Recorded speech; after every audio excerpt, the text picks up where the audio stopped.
Hello and welcome to another edition of the E-commerce Odyssey podcast. I'm here with Rael Cline from Nozzle. Would you like to tell us a bit about your business? Yes, thank you so much for having me, Trevor. So I am co-founder and CEO of a London-based company called Nozzle. And our mission really is to give every Amazon seller the power to understand their customers and grow their business. And so if we delve a little bit deeper into what we're actually solving for, and the core issue for us is understanding your customer is really the first step into building a successful brand. And Amazon makes this really, really difficult to do.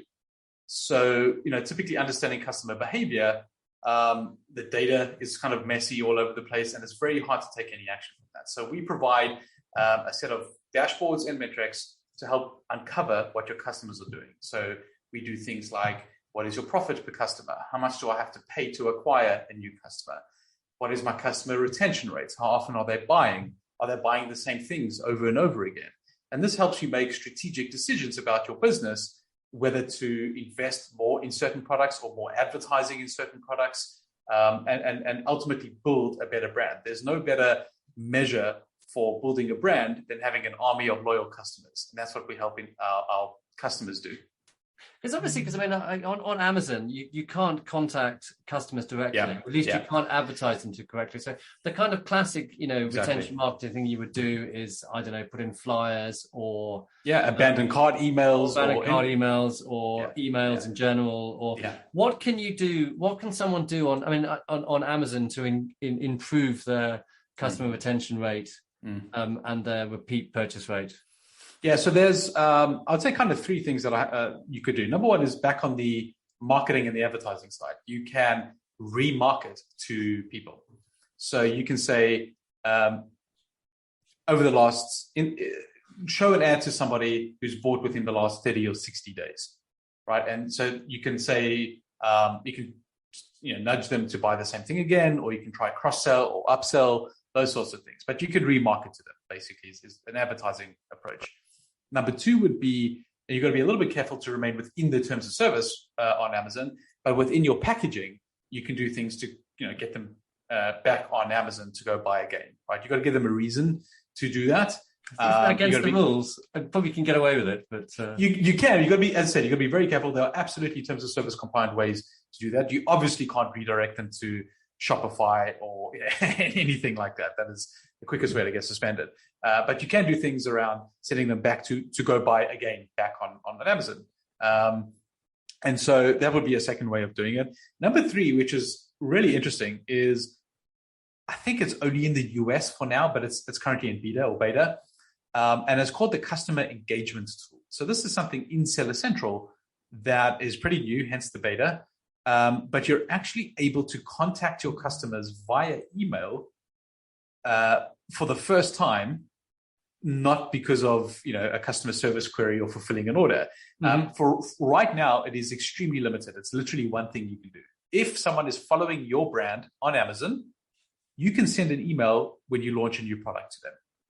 So literally extremely limited. They even write the text for you. Like, you don't have much choice of what you can do. However, they have sort of broken that rule around contacting customers outside of fulfilling an order, right? And so if you think where this could go in the future, if they start adding new use cases, as long as they've broken that rule, around emailing customers, then that's really exciting about what you can effectively email remarketing, or email as another tool in your arsenal to help with those repurchases. So that's definitely one to watch. So do you have, this is a bit of Amazon I don't know that much about, but Amazon obviously sends out recommendation emails, right? Is there a way of influencing whether your products go into these recommendation emails? Yeah, that's an interesting question. I've never actually been asked that. I don't think so. I think that's I never really thought of it. So I think that's very much a black box on how to do that. I don't is the short answer. Clearly, when you're scrolling on the search results and all that, Amazon will say people who bought this also bought that, and try to do those sorts of things, and how to crack those. Yeah, so it's easy to guess what some of the important variables are, but like how important they are and all that is definitely a black box. So clearly, sales velocity, good ratings, and all that sort of stuff, and currently winning the buy box, all those sort of things are obviously important, but. So am I saying that your software basically, it enables people to understand which of their products are getting better customer response, and then people can invest more in advertising those products. Yeah, absolutely. I mean, so we're never gonna surface individual information. That's 100% against, again, in terms of service. We're never going to say Trevor did this and then he bought that. We're going to say things like, for the people who first bought in September of last year, you had 1,000 people buy a product in September of last year. 150 of them have bought again, and they tended to buy the same product again, or they tended to buy a variation of it, or that kind of stuff. Right. So we're going to present information on a cohort level, and not actually name anyone individually, because again, quickest way to get suspended. But with that information, it becomes super, super useful, because you can understand, a bunch of use cases. I mean, one of the most important metrics I would say that we provide is this idea of profit per customer, or AKA customer lifetime value. Mm-hmm. And so this is your total profit per customer over their entire journey with you. So if, for instance, on average, people buy 4 times from you, and the total profit over those 4 purchases is $50, whatever it may be, that is incredibly useful, because it allows you to do things like, okay, I can spend up to $50 acquiring a new customer, knowing that I'm going to break even in 12 months. And if you take a step back and just look at what's going on in the Amazon ecosystem, you've got a lot of headwinds at the moment, right? You've got, some of them are just macroeconomic stuff. There's some massive supply chain issues and inflation and all those sorts of things. Some of them are particular to the Amazon environment, like Amazon increasing the referral fees. You've got stuff like aggregators coming in and buying up a lot of your competitors, and then you're thinking, gosh, how do I compete against that now that an aggregator owns one of my competitors? We've all seen CPCs increase a lot. And so really this idea is how do I look for a different way to compete? And one of the main things to do is to not, to have the data to say, I don't need to break even on the first purchase. Mm-hmm. It's okay that I can break even on the second purchase, and that typically happens in the 3rd month. So if I'm prepared to wait 3 months, I can then completely change how I think about my advertising. And so many of our customers will say, I thought I could spend my break-even ACoS, right, is a fundamental calculation. It's how much you can, what's the maximum ACoS you can afford.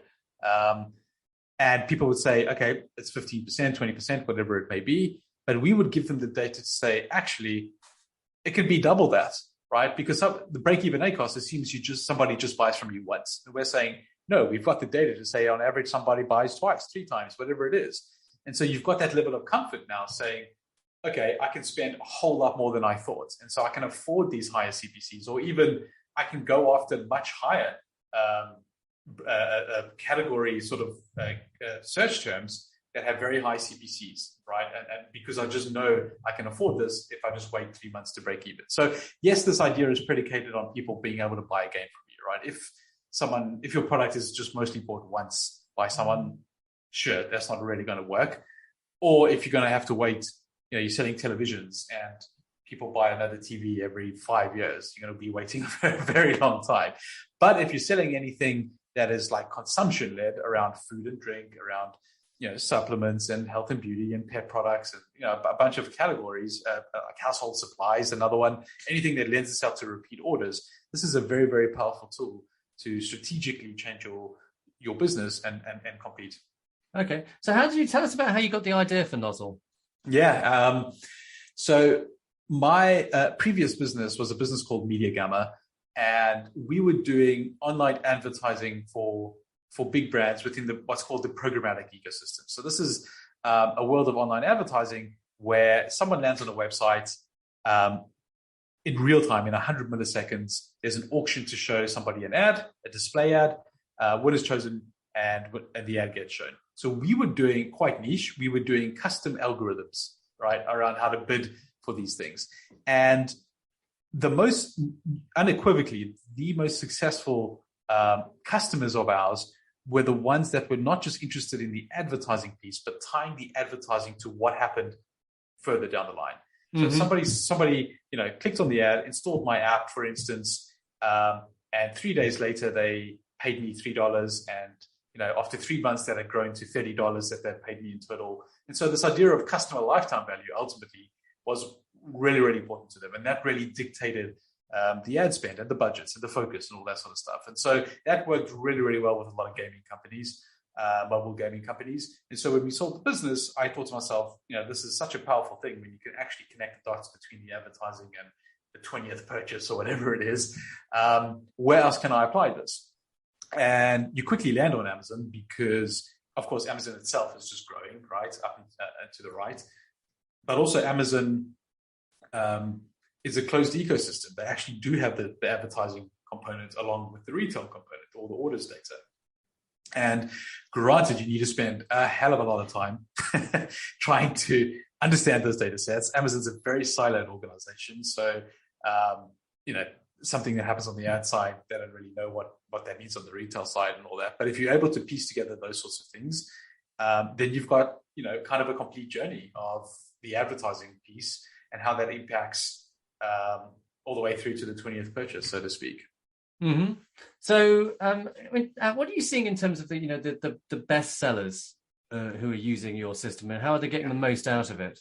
Yeah, I mean, they're focused on. Most businesses will either have kind of one of two outcomes. I'm either focused on profitability today, or I'm focused on growth and market share, and those imply very, very different actions off the back of that. And so, if somebody is just focused on profitability, then we would do things and say, hey, did you know that 80%, and these are real numbers for some, these are extreme numbers, but we have actually seen them. Did you know that 80% of your sales for your business is coming from repeat customers? That's just like a phenomenal, pretty much a subscription business at the end of the day. And so you don't have to go, they don't have to spend much on advertising, right? These are like subscribe and save sort of use cases. And that's just an absolute cash cow. It's brilliant, right? You don't have to work hard to generate revenue because they just repeat ordering all the time on their own without having to be nudged. If on the other hand, you want to grow, how do you grow your market share? Then you can use this, the lifetime value and the acquisition cost, what I was talking about earlier, in conjunction with each other. So we would say, these are your products that have, maybe 60% of sales are coming from repeats, or whatever it is, 60 to 80%. You need to focus your advertising on new to brand customers, right? You really, really need to focus a lot of your, how do you do a really good job on that?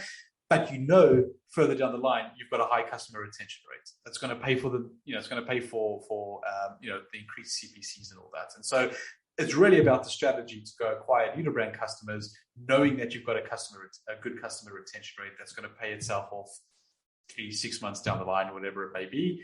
And often it's not the products that you think. So you might have a hero product, but no one really buys the hero products twice. Your most valuable customers might be buying sort of your mid-tier ASINs, right? They might not just be going after the hero ASINs. And so if you take a longer term view and really build up that mid-tier ASIN to account for a much bigger part of your business, you're going to have a very, very solid business, especially in today's environment. If you want to sell the business one day, people will pay a premium for high retention rates. And the closer you are to a subscription business, that really affects your exit multiple.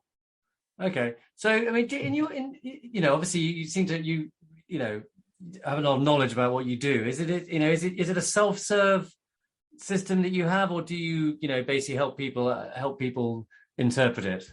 Yeah. So a really good question. A lot of the stuff that we're doing is quite nuanced. In short, we have two versions of the product. There is a self-serve version where you can just go sign up on the website. There's a free 14-day trial. Thereafter, $77 a month. And that is self-serve. It will provide you with these profit per customer or lifetime value metrics, your acquisition cost metrics over time, different ways to slice and dice the data. However, we do offer another version of the product, which is between $500 and $1,000 a month, where you effectively get access to our growth team. And so they will understand where you are as a business, what your priorities are. Are you more growth focused? Are you more profitability focused? And we will come up with a growth plan and go through that, those scenarios that I outlined earlier, like picking out which ASINs have really good growth potential with the data to back it up around, retention rates and all that sort of stuff. And so you get access to our growth team, a monthly call where we'll pick out all the interesting data points, suggest actions to take off the back of that, et cetera, et cetera. So, we work with a range of customers. We started off mostly working with just sellers directly, typically a founder in the business. But then we would be getting, let's say, larger customers that are bigger, even public companies and things like that, where it's, if you're head of e-commerce or you're head of marketplaces and Amazon falls within that, this is super interesting because you're very likely doing this on other channels as well. Yeah, just hasn't been available to do on Amazon yet. And we work a lot with aggregators. So aggregators, it's probably 2 use cases with the aggregator. The core use case still stands. So by an aggregator, you mean one of these people that's bought up a lot of FBA brands? Like exactly. Thrasio is that one? And Thrasio would be an example of an aggregator. Yeah, absolutely. But there are loads of aggregators these days. I mean, they have a slightly different focus. But yes, the idea absolutely is they've raised a lot of money to go buy FBA businesses, combine them under one sort of umbrella, and help grow them effectively. Mm-hmm. So we work with a lot of them because clearly they've got a lot of money and a strong balance sheet. And so they are often in a position to be patient, to say, hey, I don't need to break even on that first purchase. I'm happy to wait 6 months. I'm happy to wait 12 months. I've got deep pockets to do that. That means we can be more aggressive on new customer acquisition and market share sort of targets. And so we'll work with them on that kind of use case. And then finally, we do offer a version of the product for, let's say, consultants or agencies as well. Mm-hmm. So how do you see, obviously you deal with lots of different, you're immersed on Amazon, you see lots of different Amazon businesses. How do you see Amazon progressing? Yeah, I mean, that's a tough one. I mean, where I see a lot of Amazon investments on the API side, the API being how someone connects their accounts. Someone needs to connect the Amazon accounts to Nozzle so that we can obviously get all the data. That's via what's called an API. Yeah. And so we obviously have a relationship with the various API teams within Amazon. So if we use where Amazon's investing a lot as a proxy for where I think Amazon's going on a product, and that's a big if, then I would say Amazon's DSP is a massive area of focus for them. They've invested in DSP, their demand side platform. So this is an advertising product which does display ads, right, like banner ads and things. But the crucial thing with Amazon's DSP is you can show an ad to somebody who's not actually on Amazon. It can be anywhere on the internet, right? And they've just got all the targets. So that use case where right at the beginning where I was saying you can retarget somebody with an ad, they don't have to be on Amazon for me to retarget them, right? I could just retarget them wherever they are on the internet, knowing that they bought from me, at most 60 days ago, right? And so that product they're investing a lot. They're investing a lot in the Amazon Marketing Cloud. So again, that's not much is known about the AMC, but the Amazon Marketing Cloud is this idea of putting a lot of Amazon data, but it doesn't have to just be Amazon data. If you trust Amazon, again, a big if, and you can put some of your, Shopify data in there, and you're able to do a match with, customers, and you're able to stitch together a journey of somebody first saw my sponsored brand video on the 1st of January, then they clicked an ad, on the 4th of January on Amazon, then they saw that same, banner ad or whatever it is on the 7th of January, then they purchased on the 10th of January. So being able to stitch together that customer journey is a big part of it. So those are the very big areas of Amazon's investments and kind of a lot of the new products that are coming out. So I think that's definitely one way to look at it. Another way to look at it, and I really don't know which way this could go. Amazon's clearly under massive regulatory scrutiny.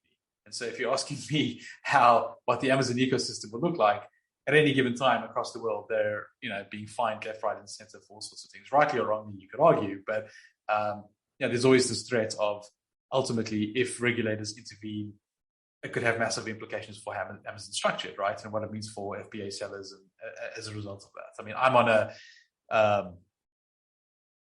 on an email newsletter where I don't know if it's an official Amazon one. I'm not sure, but here's a webinar of what this could mean for Amazon. Here's the latest, what's going on the regulatory side.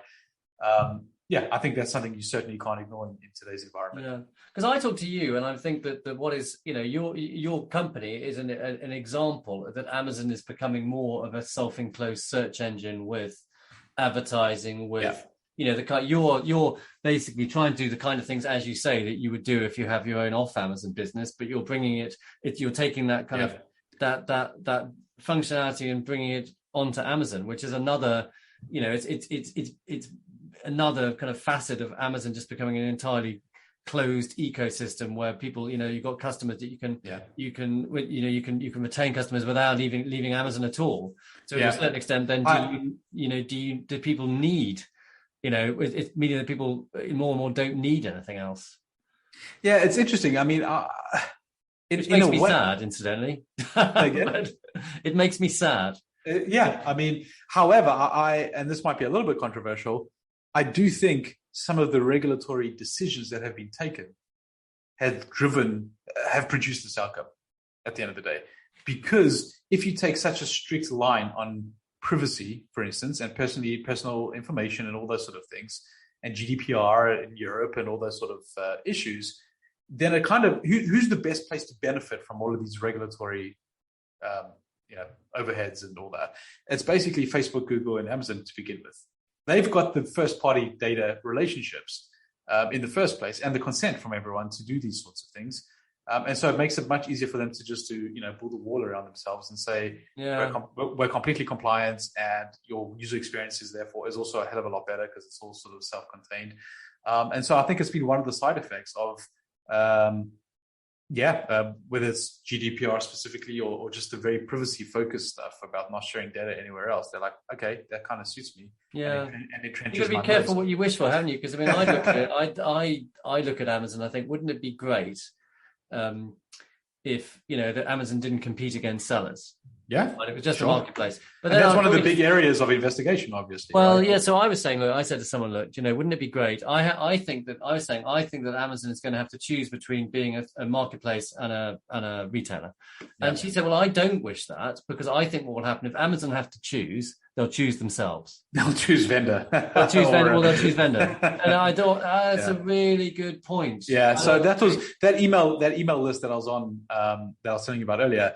I mean, that's definitely one of the outcomes that they talk about is actually if the regulation doesn't, go well, or one of the unintended consequences, or maybe it's intended, I don't know, might be that seller just falls away. Yes, I think it's unlikely and pretty extreme, but it's certainly something that people are talking about. It is interesting. I just thought, I hadn't thought of that. Okay, great. Last question. It's a biggie. What has inspired you recently? Could be anything. What have you? Interesting. I mean, I think I came across I actually can't remember who the quote is from, unfortunately, but basically, listen to your customers, not the experts. And I just think that's so true. I'm trying to build a product here, software product or whatever it is, and you can speak to as many sort of Amazon experts and all that sort of stuff, but it's ultimately your customers should be your compass there, right, and your North Star. And you can go very wrong very quickly listening to experts as opposed to your actual customers. I'm not saying that you extrapolate this as a motto for life, but so it's certainly company building. Dangerously close to what Michael Gove said. Is this dangerously close to what Michael Gove said? What did he say? What he said. Do you remember the Brexit thing? It was like, the experts. Sorry, the experts. Yeah, everyone's had enough of experts. Totally. But that's what I'm saying. I'm making sure to say that this is within a company building context and software specifically, right, around what your customers do rather than what experts think that they will, what experts think your customers will do. So definitely not extrapolating sort of to life in general. But I think that's been really useful in just thinking about, general decision making of what we should do as a business and all that sort of stuff. Is actually it's the customer. It's like Jeff Bezos, customer first. There you go. I don't know from Jeff. Well, it's been great talking to you. Thanks so much for sharing your new business, and I shall put the links in the notes. Thank you so much. It's been great. Thanks for having me. I hope we speak again soon. Bye bye. Likewise. Cheers, Trevor. Bye.